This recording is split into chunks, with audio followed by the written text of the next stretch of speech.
existen objetos que cargan con una maldición, no por fuerzas sobrenaturales, sino por la codicia que despiertan. Imaginen una pieza de joyería tan costosa que su valor podría alimentar a una nación entera por años. 647 diamantes perfectos, unidos por un solo propósito, la ostentación. Este es el collar que, según la historia oficial, le costó la cabeza a una reina.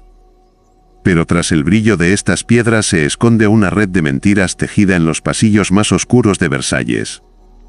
Hoy, en Narraciones Oscuras, vamos a desenterrar el fraude que la élite intentó borrar, pero que terminó incendiando un imperio.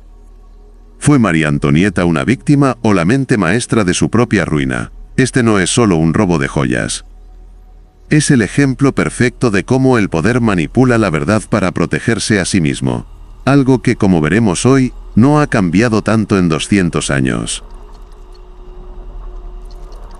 El plan. La estafadora de sangre azul, Jeanne de Valois, no era una criminal común, era una arquitecta del engaño.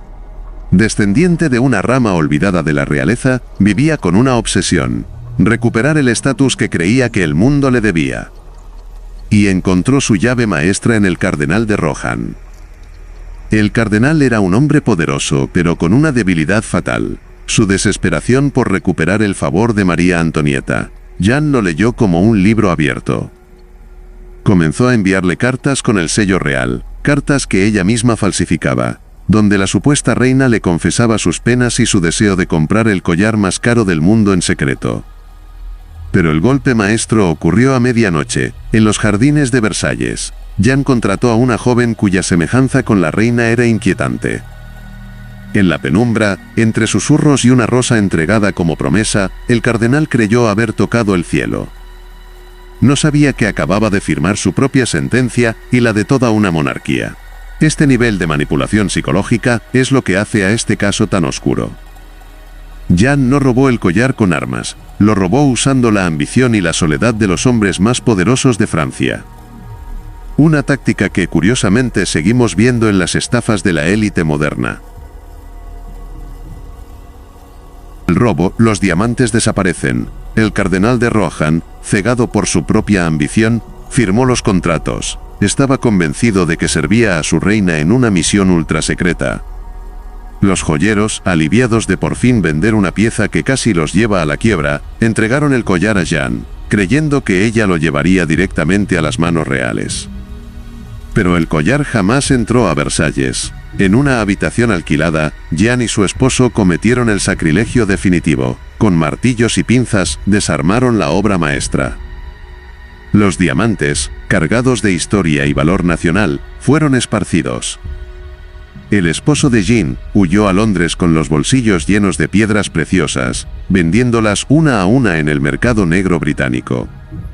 Mientras tanto, en palacio, la reina María Antonieta seguía su vida sin sospechar que su nombre estaba siendo usado para financiar la vida de lujos de una estafadora.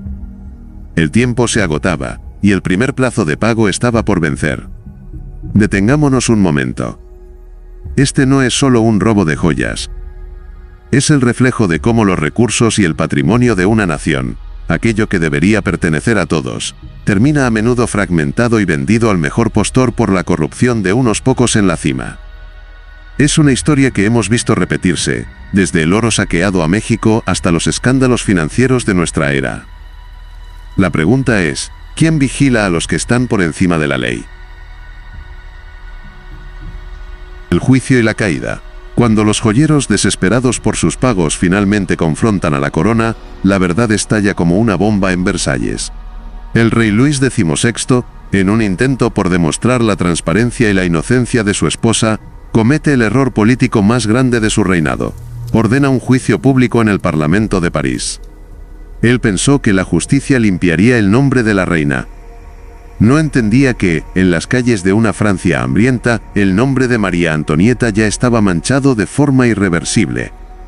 Durante el juicio, Jeanne de Valois, la verdadera mente maestra, se presentó como una víctima de las intrigas reales, ganándose la simpatía de una multitud que odiaba más a la monarquía que a una estafadora de sangre azul. Aquí está la lección más oscura de este caso. para el pueblo francés, ya no importaba si María Antonieta era técnicamente inocente de este robo.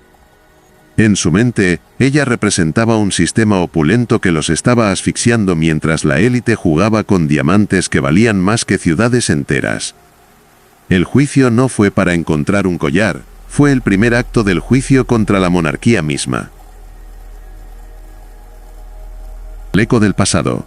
El escándalo del collar de la reina no fue simplemente un fraude audaz, fue la chispa definitiva que incendió la pradera de la Revolución Francesa. Solo 4 años después de este juicio, la monarquía caería, y con ella, las cabezas de quienes no supieron entender el hambre y la furia de su pueblo. Hoy, siglos después, el eco de este caso sigue resonando. Seguimos viendo cómo los grandes escándalos de la élite son cubiertos por versiones oficiales, diseñadas para proteger nombres y fortunas, mientras el resto del mundo observa desde las sombras, dudando de cada palabra. Porque la historia nos ha enseñado que, a veces, la verdad no es lo que dictan los jueces, sino lo que el tiempo termina desenterrando. ¿Crees que María Antonieta fue realmente una víctima de las circunstancias o una pieza clave en este juego de poder? Y más importante aún, ¿qué otros collares creen que se están negociando hoy mismo en las sombras de la élite actual? Déjenme sus teorías en los comentarios.